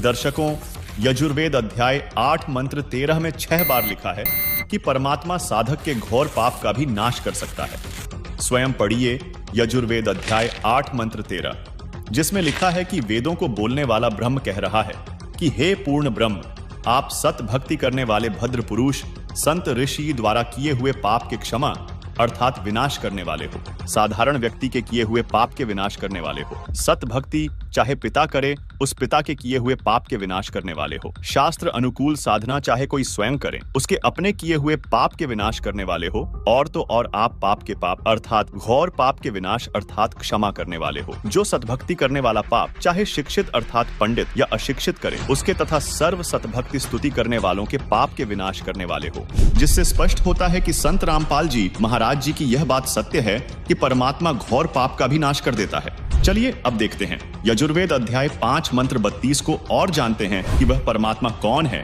जो पापों का नाश कर अपने भक्त का जीवन सुखी कर देता है।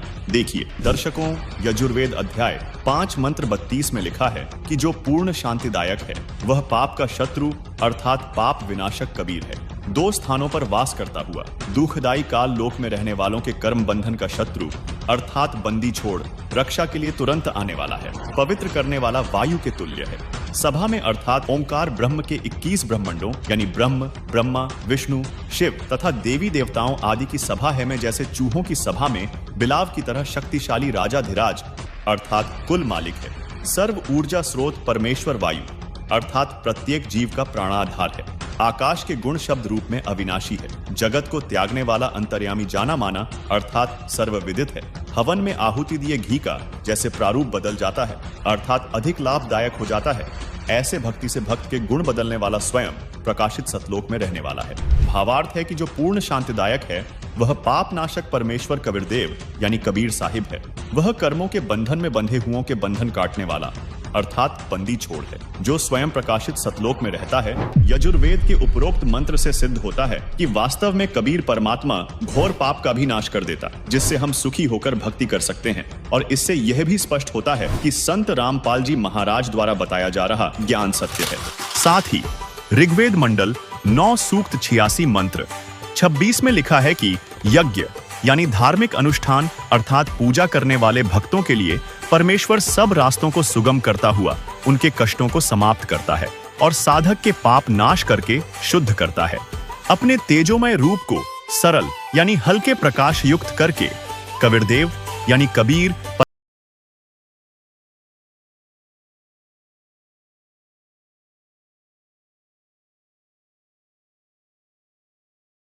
को मिलता है।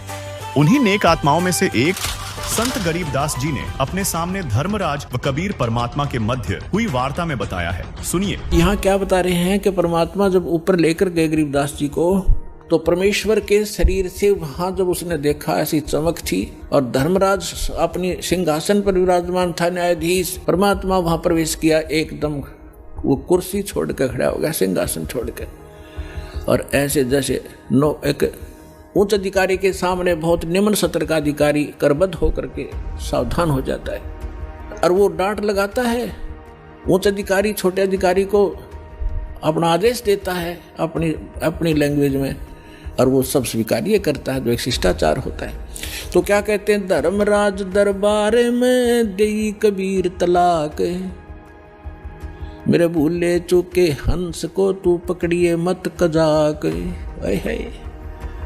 जिस धर्मराज के सामने ब्रह्मा विष्णु महेश की हिम्मत नहीं जाकर को अपशब्द बोल दे, ये तो आप यहीं देख लो, अपने चीफ जस्टिस के सामने प्रधानमंत्री की हिम्मत नहीं, उसको जाकर कुछ वहाँ प्रधानमंत्री के सामने भी सिंहासन नहीं छोड़ेगा चीफ जस्टिस।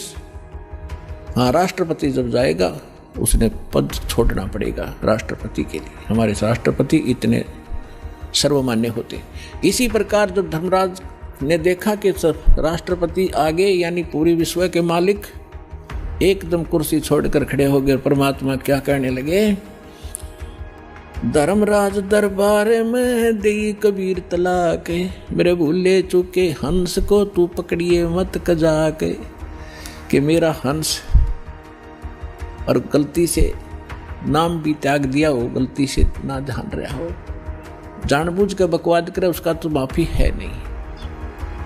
और किसी कारण से भी आपको ने नाम ले रखा है और आपका ना ध्यान रहा, फिर छोड़ छाड़ गए कुछ दिन, तो जब आपकी मृत्यु होगी तो परमात्मा कहते हैं आपको वहाँ ले जाया जाएगा धर्मराज के पास। तो क्या कहते हैं, आपने जो 2-4 साल भक्ति कर ली, 2-4 वर्ष संत दास के यथार्थ नाम की, तो इन सभी मंत्रों का जो जाप आप कर रहे हो शरीर के अंदर, ब्रह्मा जी, विष्णु जी, शिव जी, गणेश जी, दुर्गा जी का, इनकी बहुत सी भक्ति संग्रहित हो जाती है, क्योंकि ये बहुत गजब का मंत्र है। इसके आधार से फिर आपको कोई किसी को विष्णु जी के लोक में कुछ दिन जाना पड़ेगा, वहाँ अपनी पुण्य खत्म करोगे, फिर वहाँ से पुण्य खत्म होते ही आपको ब्रह्मा जी के लोक में भेज देंगे, वहाँ देवता बन करोगे, फिर विष्णु जी के लोक में, फिर शिव जी के लोक में, अपनी सारी पूंजी नाश करके और फिर नरक लोक में। अब परमात्मा कहते हैं, तो वहाँ जब धर्मदास जी को परमात्मा धर्मराज के दरबार में धमका रहे थे कि मेरे भूले चूके हंस को भी तो पकड़िए मत कजाक, खबरदार मेरे हंस को तूने, जिसने न्यू कह दिया कि मैं कबीर साहब का उपदेश ले रखा था, तो आपको पता ही होगा वो कौन सा नाम जाप कर रहा है, उसकी भक्ति से पता लग जाएगा, तो उसको पकड़ना नहीं। फिर क्या कहता धर्मराज, क्या कहते हैं, बोले पुरुष कबीर से धर्मराय कर जोड़े, तुमरे हंस को पकड़ूं नहीं मन 2 ही लाख करोड़े। ने बोला जी आपके हंस न मैं नहीं पकड़ सकता, मैंने दोहाई है, लाख करोड़ दोहाई। फिर क्या बताता, अपनी व्यवस्था, अपनी मजबूरी बता रहा है कि यहाँ का विधान है, जैसा कर्म जिसने किया है वो भोगना पड़ेगा। अब मेरे वो कागजों में होगा, तो यहाँ तो परमात्मा इस लिखत का हिसाब चलता है। जैसने जैसा कर्म किया वो भोगना पड़ेगा। आपकी शरण माने से पहले उस प्राणी ने जो आपसे बिछुड़ गया, उसके पाप भी होंगे, पुण्य भी होंगे, तो मुझे तो दोनों का ही दंड देना पड़ेगा। तो परमात्मा क्या कहते हैं, धर्मधारी जारी नरा और भांग तमाकू खाई। यानी पहले कितनी गलती कर रखी है इसने। मद आहारी शराब पीने वाले, यानी और भी बहुत सी गलतियां जो कर दी हों, तमाकू भांग खाते हों और परदारा पर घर तकें, दूसरे की पत्नी में पूरी नीयत रखते हैं, दूसरे के घर को तकते हैं, यानी चोरी दाव लगाते हैं, उनको पकड़ूं के नहीं। आपकी शरण माने से पहले जिन्होंने जो गलतियां ये कर रखी हैं दाता, उनको पकड़ूं के नहीं। मदहारी जारी नरा जो भांग तमाकू खाही, परदारा पर घर तकें जिनको लो अकनाही।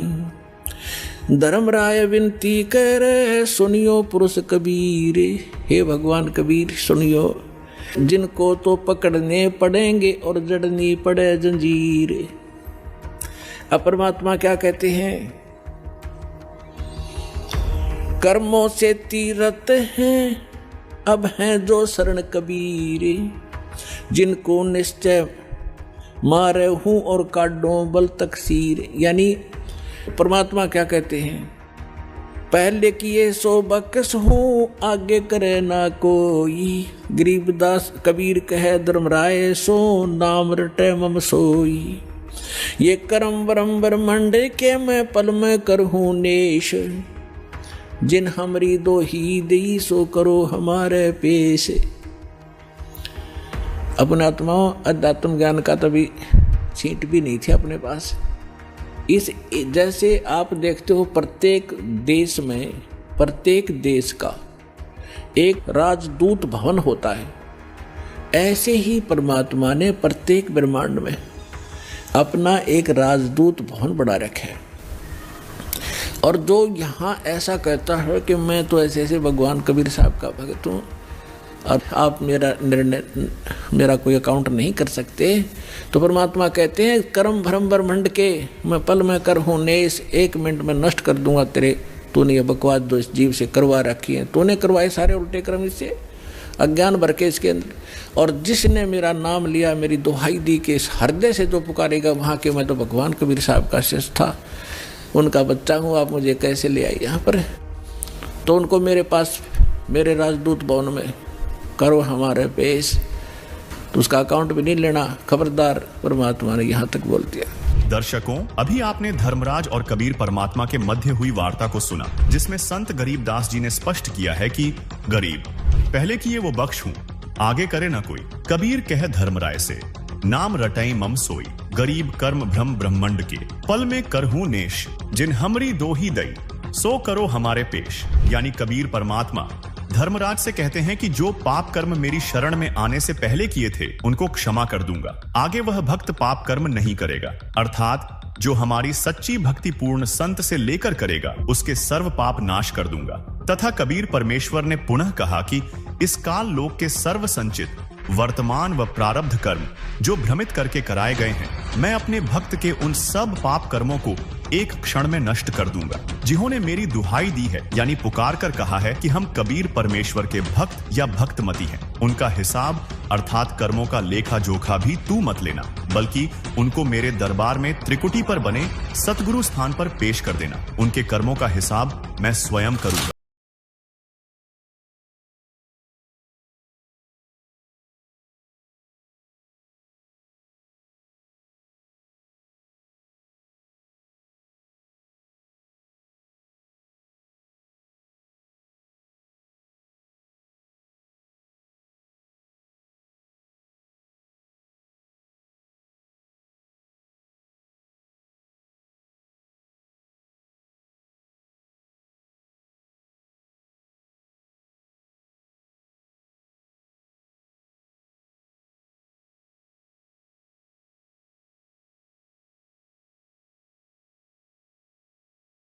क्योंकि कबीर साहिब जी ने कबीर सागर में ये पहले ही निर्धारित कर दिया था कि कलयुग के 5505 वर्ष बीत जाने के बाद मैं स्वयं आऊंगा और यथार्थ ज्ञान अर्थात आदि सनातनी पूजा को जन जन तक पहुंचाऊंगा।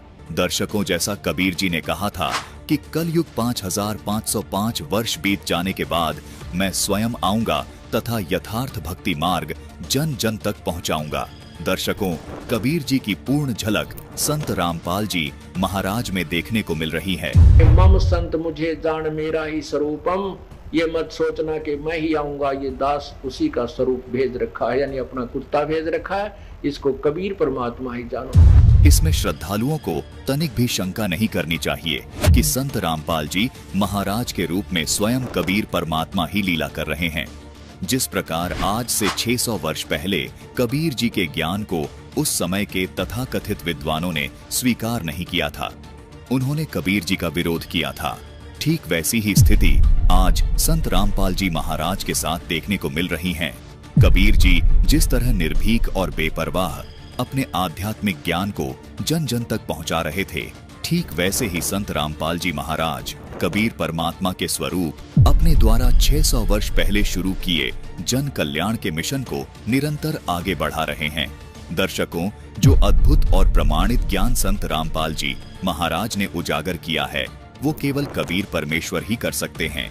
ये आपकी श्रद्धा और विवेक पर निर्भर करता है कि आप संत रामपाल जी महाराज को कबीर जी द्वारा भेजे गए परम संत के तौर पर देखते हैं या कबीर जी के रूप में। लेकिन ये बात स्पष्ट है कि दोनों ही सूरत में मानव का कल्याण हो रहा है। दोस्त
के अनुभव दिखाते हैं। परमात्मा कबीर परमेश्वर की शरण माने के बाद उनको कैसे सुख मिले, पहले वो कितने कष्ट से जीवन जी रहे थे और परमात्मा ने आज उनको हाथों पर रख लिया। समर्थ का शरणा गहो रंग होरी हो और कभू न हो काज राम रंग होरी। सत साहिब दर्शकों, सुख और शांति की खोज में लोग विभिन्न भक्ति मार्ग अपनाते हैं और उस समर्थ भगवान को पुकारते हैं जो इन्हें सुख, शांति और मोक्ष प्रदान कर सके। इसी खोज में लगे थे हरिद्वार के रहने वाले सतपाल जी। इन्होंने स्वरूपानंद जी महाराज से नाम उपदेश लिया, परंतु नाम उपदेश लेने के बाद लाभ मिलने की जगह इनका सर्वनाश हो गया। आज सतपाल जी का कहना है कि यदि मुझे संत रामपाल जी महाराज की शरण नहीं मिलती तो मेरा जीवन पूरी तरह समाप्त हो गया होता। आज ये कह रहे हैं कि संत रामपाल जी महाराज ही इस पूरे विश्व में एकमात्र तत्वदर्शी और पूर्ण संत हैं। आइए जानते हैं कि आखिर सतपाल जी ऐसा क्यों कह रहे हैं। सुनते हैं सतपाल जी की कहानी उन्हीं की जुबानी। नमस्कार सर। नमस्कार सर, क्या नाम है आपका? सत्यपाल सिंह। सर, कहाँ के रहने वाले हैं आप? गांव बाझोड़ी, जिला हरिद्वार, उत्तराखंड से। संत रामपाल जी महाराज से नाम दीक्षा आपने कब ली? ये संत रामपाल जी महाराज से हमने 12 जुलाई 2013 को। संत रामपाल जी महाराज से नाम दीक्षा लेने से पहले क्या आप कोई भक्ति साधना भी करते थे? ये मैं नगली वालों से जुड़ा हुआ था जी। स्वरूपानंद जी महाराज जो नामदान था वहाँ पे नगली में, तो आश्रम में जब मैं शुरू में गया तो उन्होंने मुझे कहा वो तुम्हें दिखा कर लाते हैं, वहाँ एक गुरु आया है। तो फिर मैं चला गया जी उनके पास। उन्होंने मुझे नामदान दिया और उन्होंने ये कहा कि मेरे पास बैठ जाओ। उन्होंने मेरे कान में फूंक मार के अरे बस ये कह दिया जाओ हमने तुम्हें नाम दे दिया। मैंने पूछा जी आपने क्या कहा? कहने लगा वो तो मैंने आपके अंदर फीड कर दिया। मैंने कहा जी मुझे तो आवाज़ ही नहीं आई। कहने लगे नहीं मैंने वो नाम शब्द दे दिया आपको। फिर उसके बाद वो कहने लगे दोबारा जब मैं गया, मैंने कहा गुरुजी हम आए हैं वहाँ से। तो फिर वो ऐसी अवस्था में पड़े थे कि वो बोल सके ना हमें कह सके। तो तीसरी बार हम गए, तीसरी बार उनका शरीर पूरा हो गया। ऐसा करके तो मैं नामदान लिया था जी वहाँ से। उसके बाद मैं 20-22 साल भक्ति करता रहा जी। भक्ति करते करते ही मेरा वो क्या नाम, मैं एक बड़े लड़के की शादी करी थी जी। उससे 10 दिन बाद ही मेरा छोटा लड़का और एक भतीजा मेरे दोनों ख़त्म हो गए जी, एक्सीडेंट में मारे गए। फिर कहने लगे जी चलो बड़ा चला गया, फिर अगले साल तुम्हें भगवान दूसरा देगा, छोटा आ जाएगा जी। फिर पोता होया जी मेरे। फिर उसके बाद वो पोता भी ख़त्म हो गया 3 दिन के बाद। फिर मैं 4 महीने मुझे होश नहीं आई, मैं ऐसे पड़ा रहा चेत अवस्था में।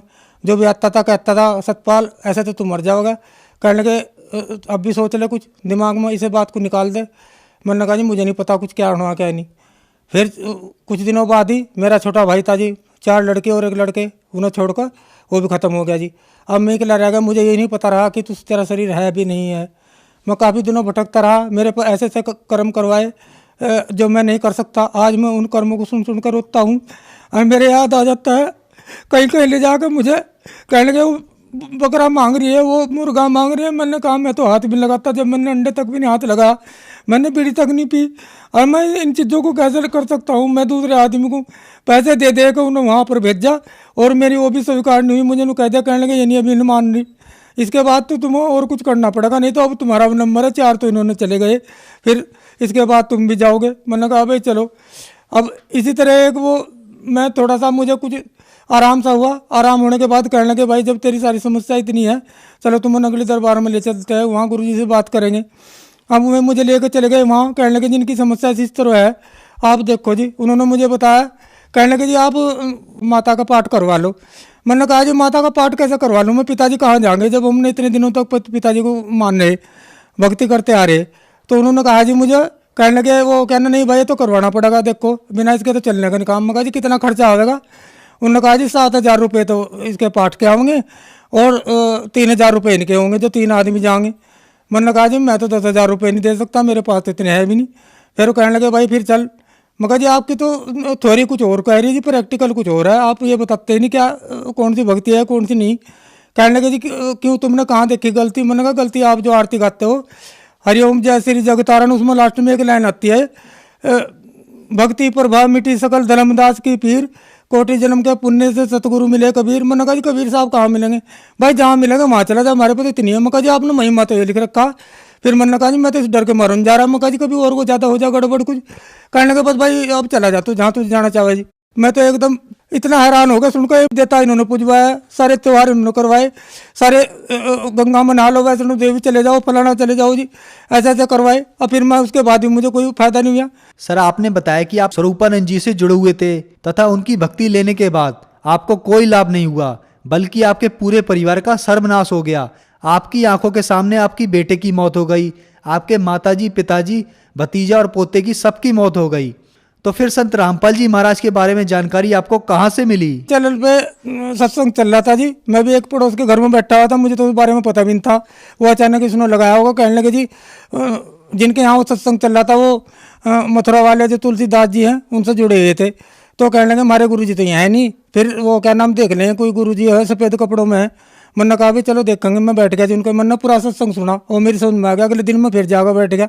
फिर मुझे पता चला जी उसको कहने लगे जी ये ज्ञान सबसे बढ़िया बता रहे हैं जी, इन शास्त्रों को वेद को खोल के सब गीता पुराण सबको का वो बताते हैं।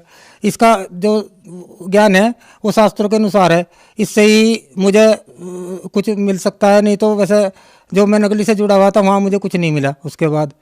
तो फिर मैं कहने लगा जी मैं एक बार नगली में जाकर उनसे ये पूछूँगा जी, मगर जी आपने जो प्रश्न लिख रखे इसका उत्तर क्या है? 8 पतन 9 बेड़िया इक्को बीच मल्ला जो 2 भेदी इस घर का, तो इसका अर्थ लगा।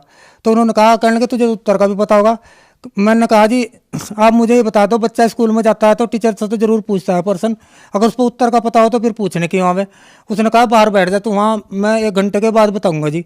फिर वो बाहर बैठ गए जी। मैं जैसे आश्रम में से बाहर निकला तो वो सारे और भगत भी और गुरु जी जो उनसे वहाँ पे नगली दरबार में है तो बीड़ी पी रहे थे वो। मैंने कहा जी ये तो आप बहुत गलत कर रहे, आप एक विकार भी नहीं त्याग सकते, ऐसे ही आपके चिल्ले होगे और ऐसे ही आप होगे।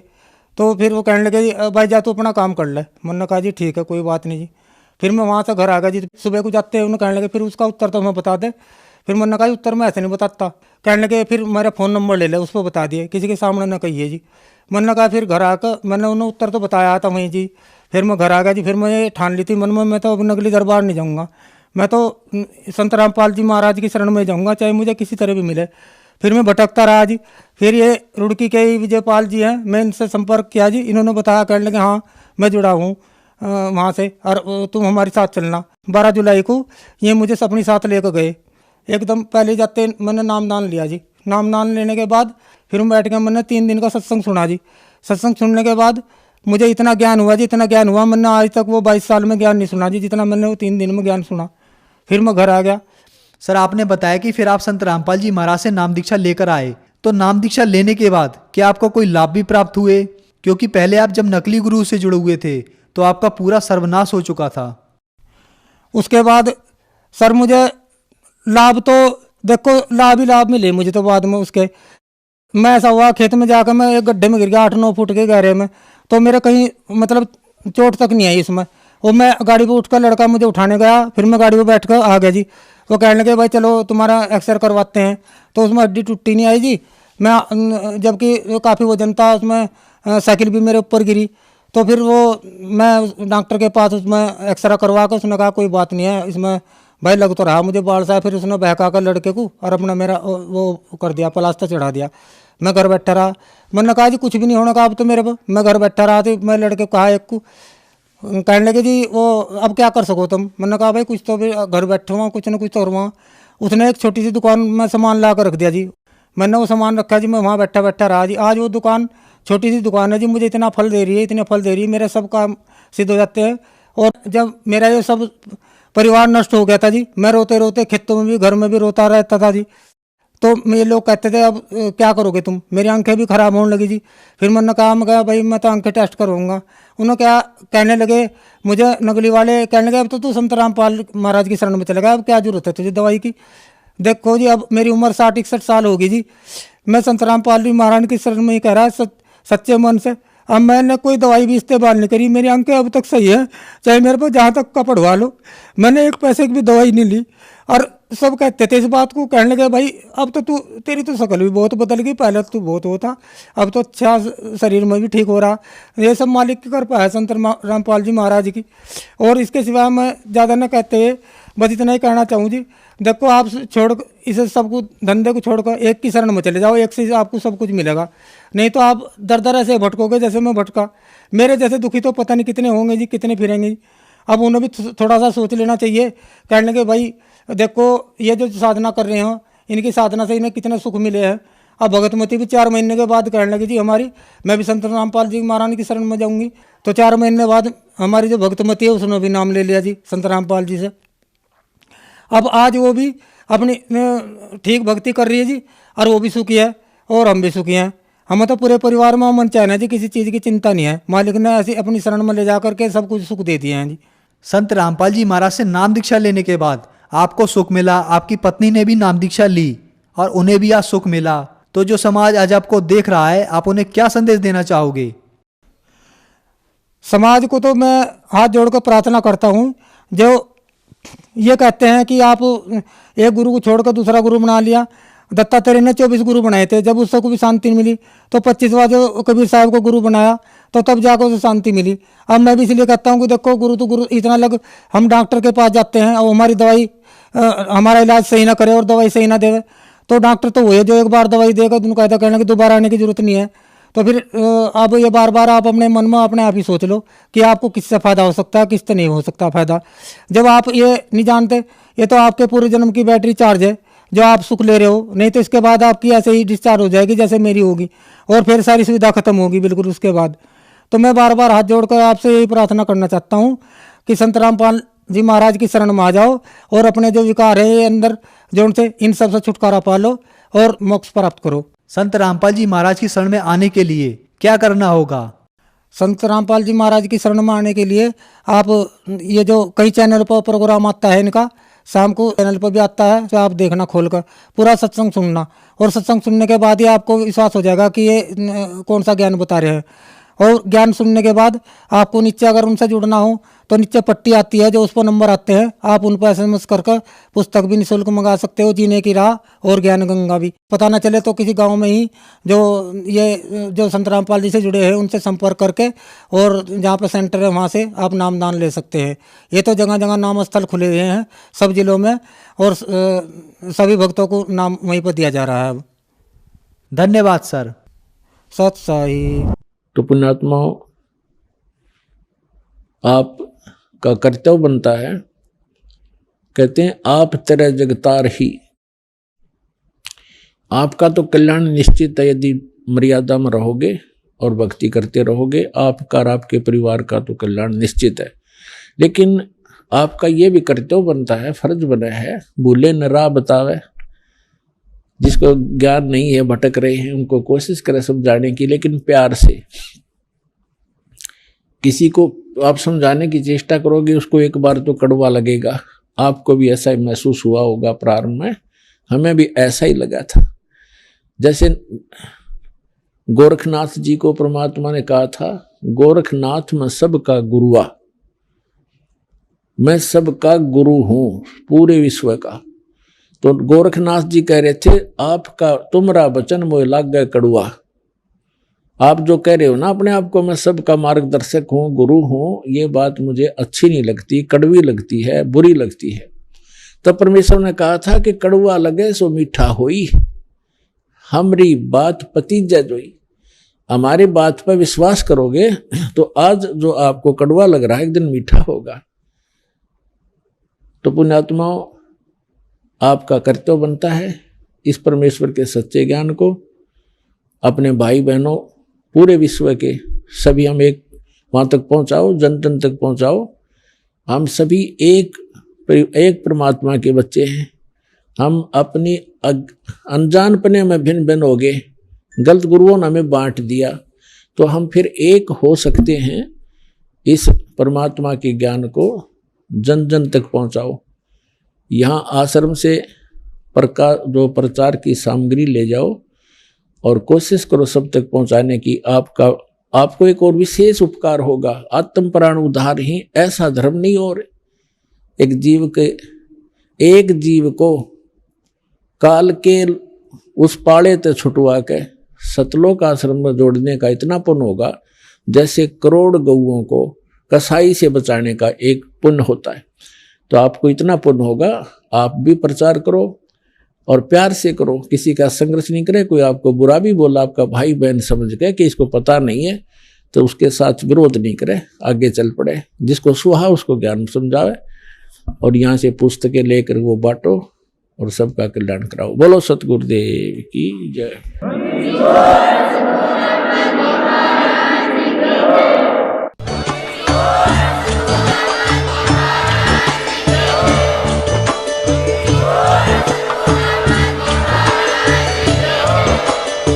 सुन रहे थे जगत गुरु तत्वदर्शी संत रामपाल जी महाराज जी के मंगल प्रवचन। अधिक जानकारी के लिए विजिट कीजिए हमारी वेबसाइट www.jagatgururampalji.org। संत रामपाल जी महाराज जी के शुभ आशीर्वाद से पूरे विश्व भर में 500 से भी ज्यादा नाम दीक्षा केंद्र हैं, जिन पर संत रामपाल जी महाराज जी द्वारा ऑनलाइन निःशुल्क नाम दीक्षा दी जा रही है। अपने नजदीकी नाम दीक्षा केंद्र का पता करने के लिए संपर्क करें 8222880541।